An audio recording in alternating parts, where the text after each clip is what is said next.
We hear a lot about the tangible aspects of climate change, record droughts, record floods. But there's a relatively new aspect, security, here and abroad. We'll talk about that next on Global Perspectives.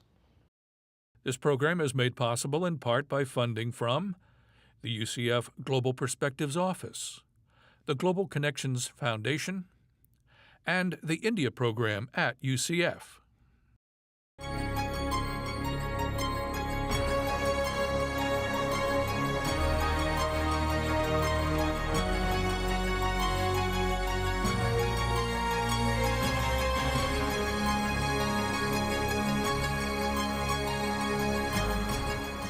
This is Global Perspectives with Pulitzer Prize-winning commentator John Bercia, Special Assistant to the President for Global Perspectives at the University of Central Florida.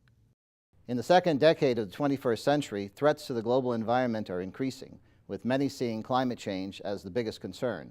As today's guest will explain, the security consequences of climate change can be profound. Resources become scarcer, governments struggle to maintain order, severe weather intensifies, poverty worsens, rising seas threaten cities, ports, and military facilities, large-scale migration accelerates, extremism and conflict proliferate, more states fail. Retired General Stephen Cheney is the Chief Executive Officer at the American Security Project, a Washington, D.C. based nonpartisan research and policy think tank that seeks to increase knowledge and understanding about a range of national security concerns. Cheney served more than 30 years in the United States Marine Corps, retiring as a brigadier general. Welcome to the show, General Cheney. John, I'm glad to be here. Tell us about your work with the American Security Project. You've been with the organization for a long time. Now you're in a new role. You bet. Well, I started on the board in 2006 when it was first founded, and the premise behind the ASP was that our founders wanted an organization that could discuss topical issues in a non-parochial way. It was right on the heels of the 2004 election. There were a number of issues that had a national security implication, so we comprised a board that had Republicans, Democrats, politicians, businessmen, but perhaps even more important, a number of retired military flag officers who would look at these issues from a purely national security perspective. And of course, climate change, and you mentioned several of them at the beginning, is one of those that we study. And that seems unusual today to an organization that is not partisan or bipartisan in its approach. How do you operate in a very, very contentious political environment in Washington, D.C. today? Well, for starters, we're a 501c3 nonprofit, not a lobby organization, and by law, we're educational.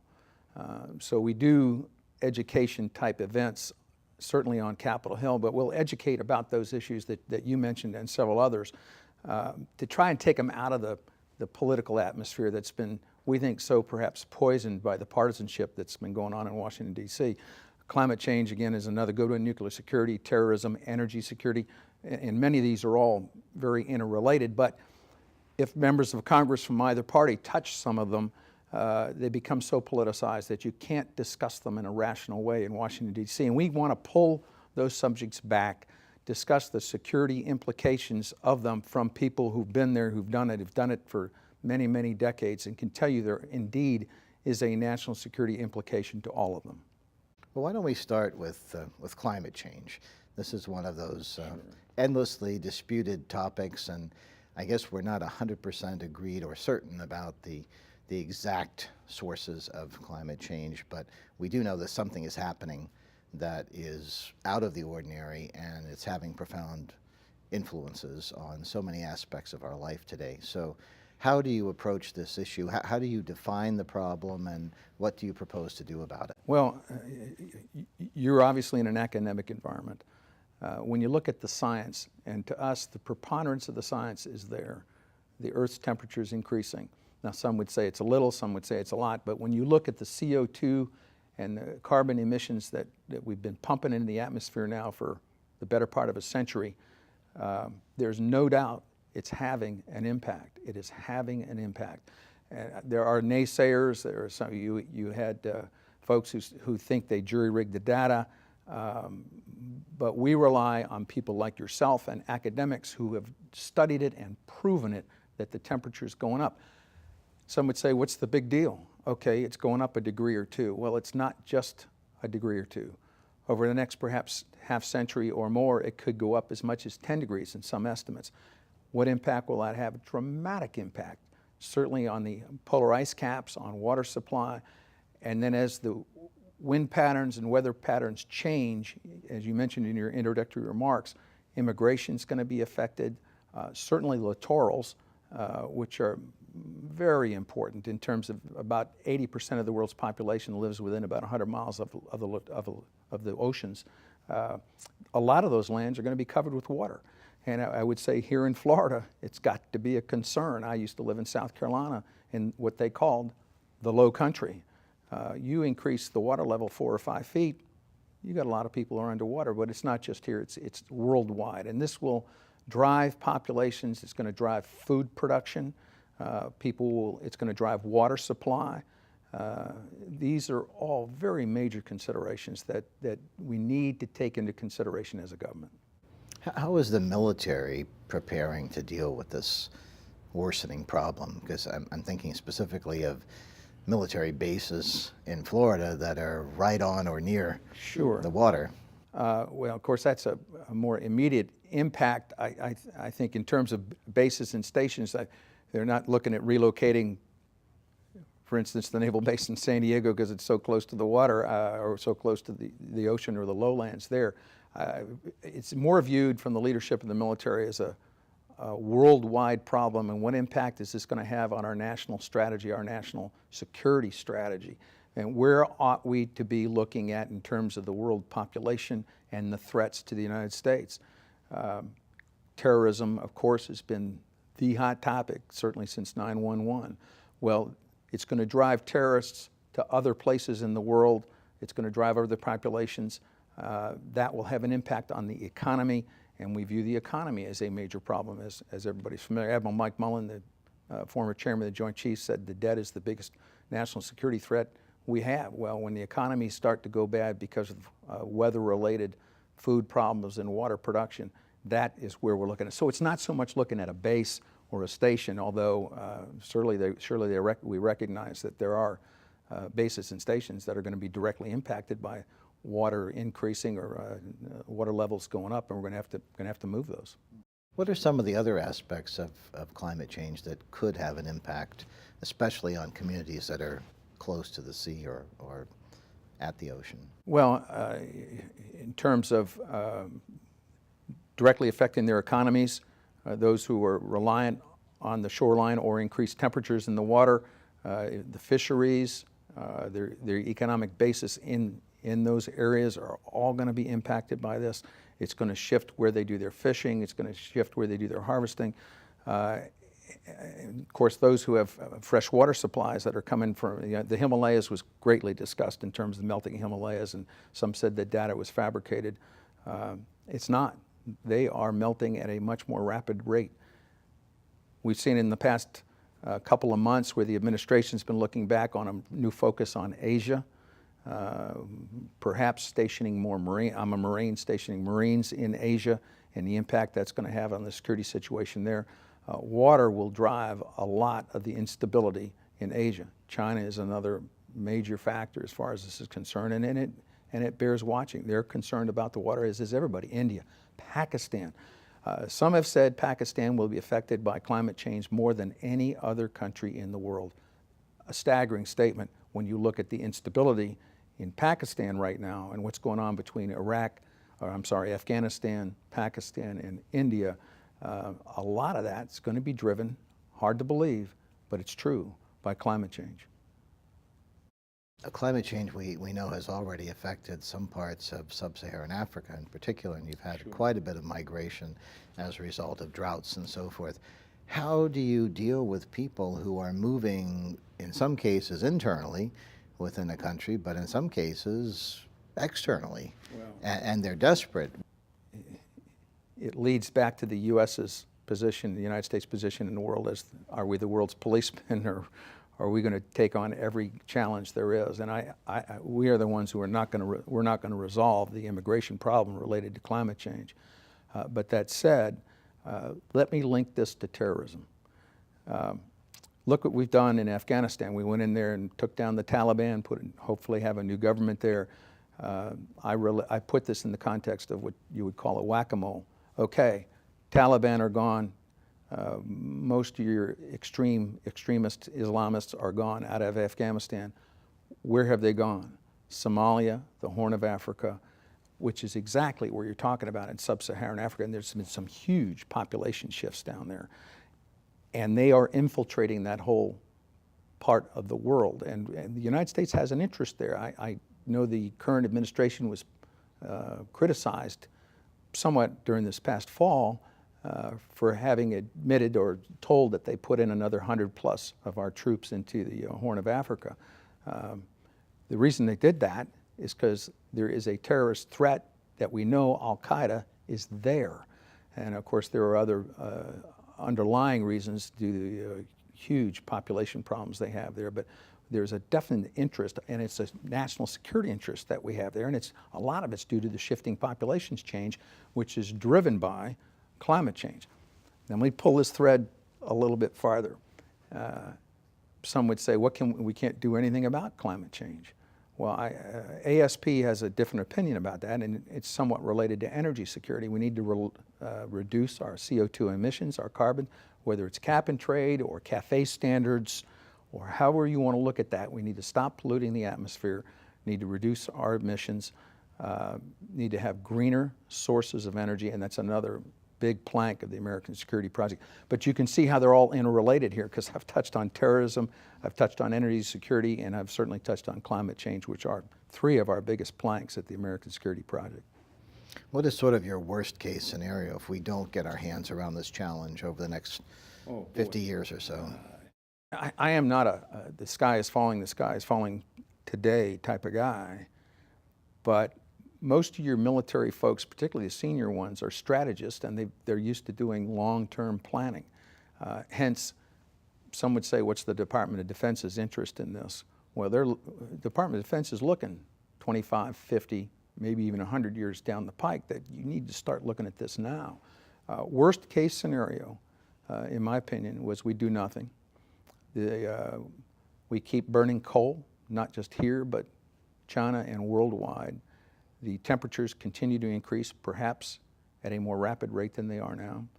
Ice caps melt much more than we even predicted. And as a consequence, it drives populations to other places where there is water, where there's safe land, where there's an economy, where they can grow food. So in a worst case scenario, you see masses of people moving all over the world to obtain those resources. And in some cases, you're going to have huge instability, which will impact the world economy, and that will directly impact our day-to-day business here in the United States. And going back to the partisan environment in which you operate, and you're coming at this from a nonpartisan perspective, and there's disagreement about the source and the extent of climate change and what it means, how do you measure your progress? It seems that it would be endlessly frustrating. Well, that's a tough one. And I mentioned we're not a lobby organization, so ASP, the American Security Project, is not going to run up to Capitol Hill and say, here's our proposed legislation, everybody sign up to it. But we need to make legislators aware, and we need to make the general public aware of what the level of this problem is, and there are solutions. And I'll give you but one very poignant example. Past couple of months here, the government agreed to new CAFE standards. And these are corporate fuel economy standards, and it moved the miles per gallon for the fleet adjusted from 27 to 54.5 miles per gallon. And there were a lot of people in the United States took a real deep breath and said, how could that ever be? Well, first off, all the major car companies agreed to this, as did the unions, and of course, as did the United States government. You were talking about a dramatic shift in a reduction in emissions just from vehicles alone here in the United States. And to put it perhaps in another context, that's almost what the fuel economy standards are in Europe today. I mean, Europe's, they're getting double the gas mileage. But those are the kinds of steps. Now that's car emissions. Talk about energy security and burning oil. I get queried all the time about, hey, we're drilling for oil and we've solved our energy problem. Well, oil is a finite resource. Eventually we will run out. But it is also a polluting resource. You got to burn it, so there's something coming back from it that's polluting the atmosphere. There ought to be other alternatives, and we ought to be studying those. And we, the United States, is looking at some of those alternatives. Fusion energy is one. Everybody's familiar with solar and wind, which no doubt are good technologies, haven't proven as efficient or as economical as perhaps they should. But nonetheless, we shouldn't give up trying to find alternatives to coal, to oil, even natural gas, or even nuclear energy for that matter. That raises a whole other issue, because another contentious topic. There are those who would argue that nuclear is cleaner than the fossil fuels you were talking about. On the other hand, there's a safety question, and we have the prominent example in recent months of Japan. And so how do you answer the critics on that one? You know, that's a tough one, certainly here in Florida. We have Florida Power and Light, and you've got a fair number of nuclear generators. The American Security Project is not opposed to nuclear power. Relatively clean, not a polluting source of power, with a couple of exceptions here. There is a leftover. Where does that go, and what do you do with it? And I think everybody's probably familiar with the problems of storage, certainly in Nevada. Plus that, we aren't ecstatic about taking uranium and turning it into a fissionable material and making a bomb out of it. So you have that problem too. But nonetheless, in the near term, nuclear energy is pretty economical. One of the problems you have is we're not making a whole lot more nuclear power plants, and it takes a decade or a couple of decades to build one. And in about the next 30, 40 years, all of our nuclear power plants are going to be obsolete and have to be shut down.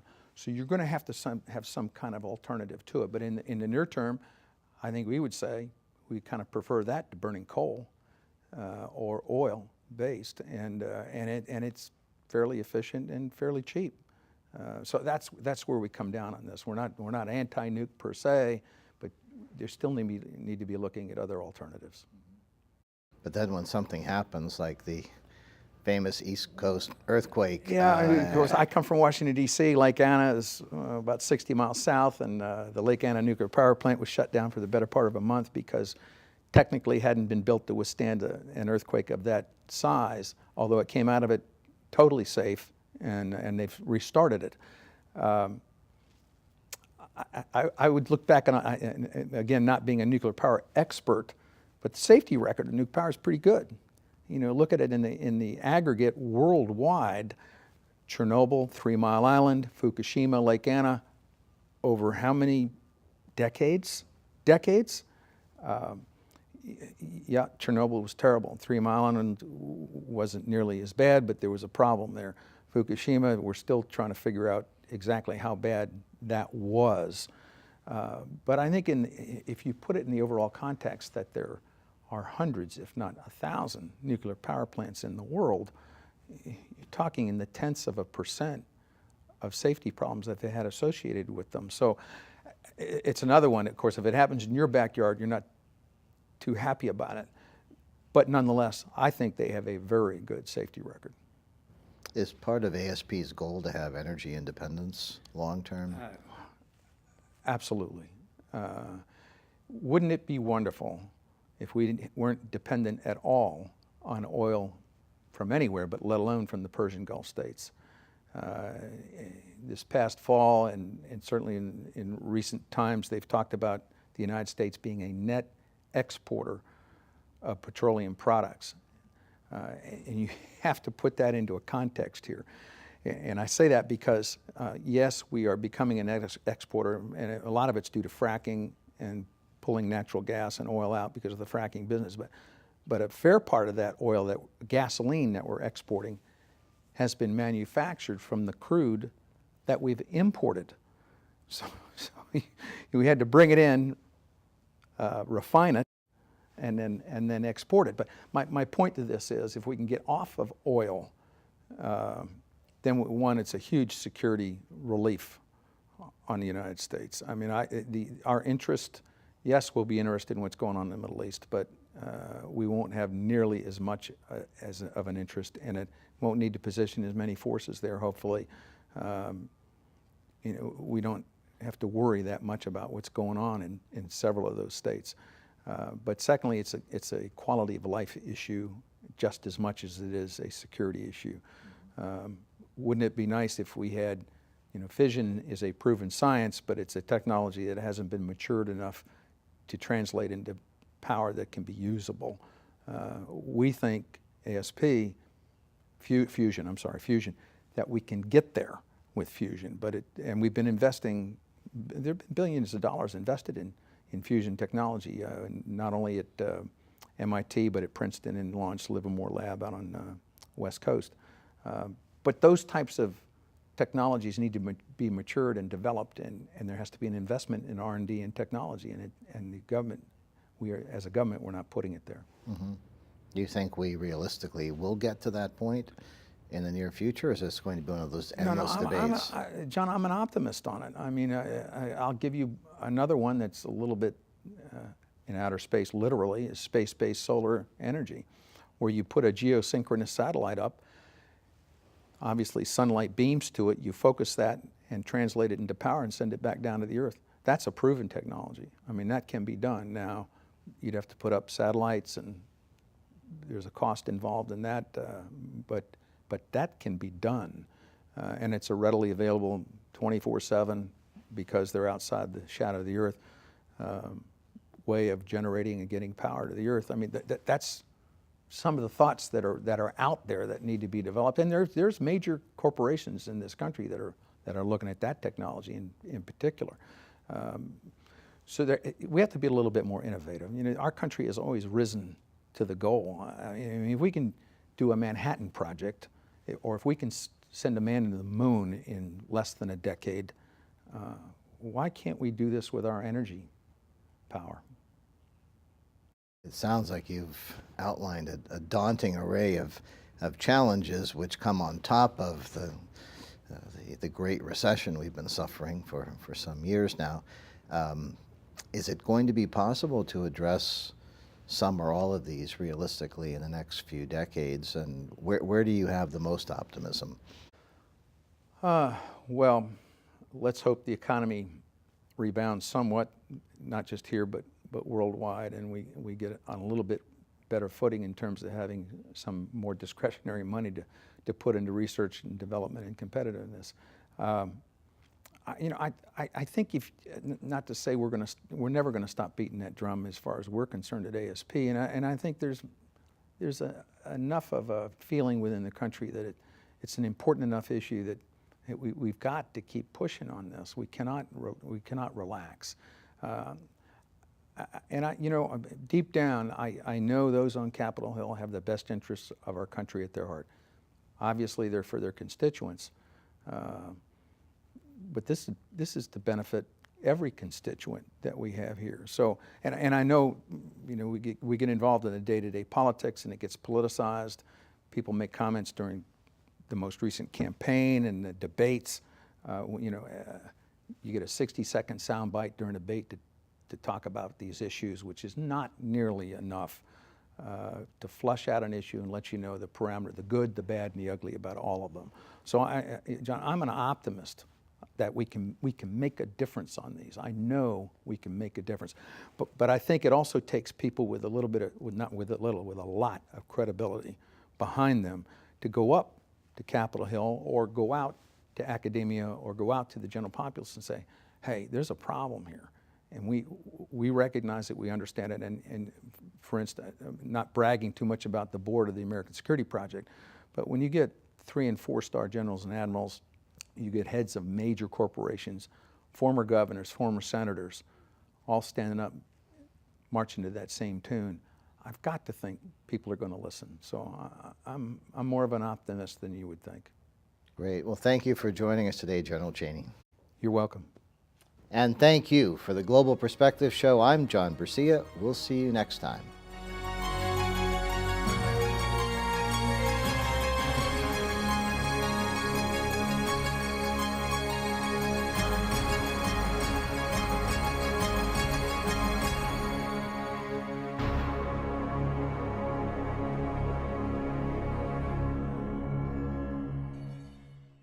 This program is made possible in part by funding from the UCF Global Perspectives Office, the Global Connections Foundation, and the India program at UCF.